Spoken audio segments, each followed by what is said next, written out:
Main class అంటాం. So మరి main clause అని ఎట్లా గుర్తుపట్టాలి షార్ట్ కట్ అంటే ఈ సబ్జెక్ట్ ముందుకు ఏది ఉండదు, దేర్ ఇస్ నో ఎనీ, కాబట్టి దాన్ని ఏమనాలి మనం మెయిన్ క్లాస్ అనాలి. నెక్స్ట్ సైడింగ్ పెట్టండి subordinate clause. Next siding subordinate clause. Subordinate clause subordinate clause subordinate clause అంటే అర్థం ఏంటంటే ఫుల్ మీనింగ్ ఇవ్వదు, మీనింగ్ ఇస్తుంది కానీ ఫుల్ మీనింగ్ ఇవ్వదు. There is no full meaning. It's meaning depend on the main class.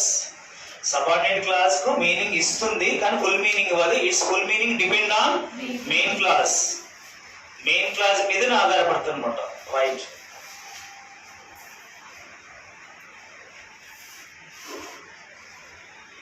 If you take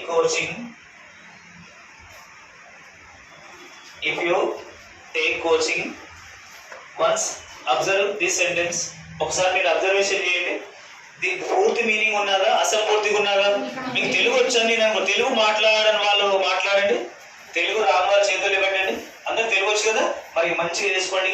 if you take coaching whether it is the full meaning or the half meaning, half meaning, it is called subordinating clause. If you take coaching, you will get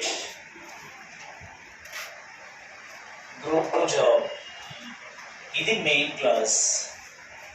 main clause అని ఎందుకంటే రోజు చెప్పండి. Why do you complete meaning ఉంటుంది. ఇంకా short cut లో చెప్పండి subject ఉన్నది.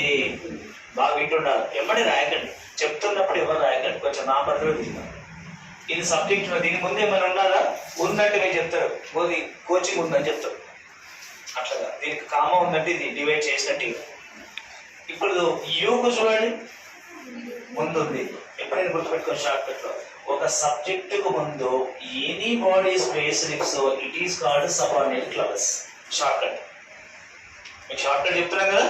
Any subject preceded are before, ఒక సబ్జెక్టు ముందు ఏదైనా ఒక పదం ఉంటే దాన్ని ఏమనుకోవాలిగా? ఏ క్లాస్ అనుకోవాలి? Subordinate class. అంతే. అచ్చిండ్రే అని అంటే కదా, ఎప్పుడు అచ్చినవరు అని మాట్లాడితే ఏ డిస్ట్రిక్ట్ వాళ్ళు? అచ్చినవని మాట్లాడితే కరీంనగర్, నిజామాబాద్. అంతే. వచ్చిందని మాట్లాడితే నల్గొండ, మహబూబ్నగర్, రంగారెడ్డి. వచ్చారండి అని మాట్లాడితే ఆంధ్ర. అర్థమైంది. ఈ దిమాగ్ అయితే మనకు పర్ఫెక్ట్ ఉంటుంది. మరి ఇక్కడ కూడా దిమాగ్ పనిచేయాలి. ఒక సబ్జెక్ట్ ముందుకు ఏదైనా ఒక పదం ఉంటే సబార్డినేట్ క్లాసా మెయిన్ క్లాసా? సబ్జెక్ట్ ముందు ఏమి